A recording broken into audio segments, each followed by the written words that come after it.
บูรณ์คันบ่รู้เลยเฮ้ยอยากไปเข่าทำได้6ได้เฮ้ยอยากไปเงียบได้เฮ้ยอยากไปแต่ก่อนเฮาก็ไปหาอยู่แต่ทำแต่หิวเพราะว่าเฮายังบ่รู้แล้วโอ้ยเฮาบ่แล้วอยู่วัดเฮาพอดีไปง่ายมาง่ายนะใกล้คนกับบ่ใกล้เกินไปไกลบ่ไกลแล้วก็อยู่ที่ทิมทางไปใช้มาใช้ก็ง่ายนั่นขั้นเลือกได้ก็สิไปหาอยู่ในเมืองเฮงสบายนั่นท่านหู้หรือเป็นนั่นเข้าใจหรือว่า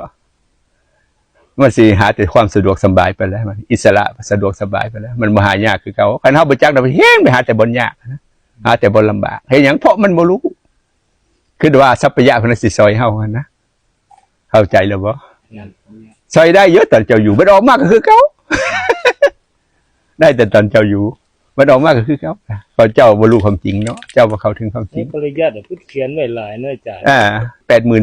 84,000ขอโพธิปักษ์สัน7ไล่ไปจนถึงฐาน4อิทธิบาท4สัมมาปหา4หลายโพดจะว่าพระไตรปิฎกจะเป็นพระไตรปิฎกจนเป็นพระไตรปิฎกหมดหลายบรรลุอริล่ะรู้แต่สมมุติกับวิมุตติอัตตาอนัตตาโหจักว่าอัตตาคือหยังพอโหจักอัตตาแล้วก็เป็นอนัตตาโหจักสมมุติก็เป็นวิมุตติปูพื้นฐานเนี่ยก่อนเข้าสู่องค์โพธิทรงโคนี่ต้องปูพื้นฐานในพวกที่ผมไล่มาทั้งหมดทั้งแม่นบ่อาจารย์ก็มาแต่สตินี่แหละแต่ว่าต้องแก้บ่แม่นว่าเอาแต่สติลูกเดี๋ยวต้องแก้ไปตามเหตุการณ์นะศีลเจ้าบ่มีเจ้าต้องมีระเบียบวินัยก่อนพอระเบียบวินัยสิไปแก้กิเลสตัวหยาบเจ้าที่มันแสดงออกมาทางกายวาจาเวลาศีลนี่ละกิเลสตัวหยาบพอ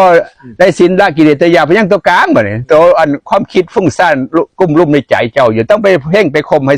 จิตมันสงบก่อนให้กิเลสข้างกลางหายไปก่อนเพราะยังตัวละเอียดบันตัวยึดมั่นถือมั่นตัวลงนั่นลงนี่ต้องไปเจริญสติควบคุมอีกเพราะสติควบคุมได้ก็จบพอดีนั่น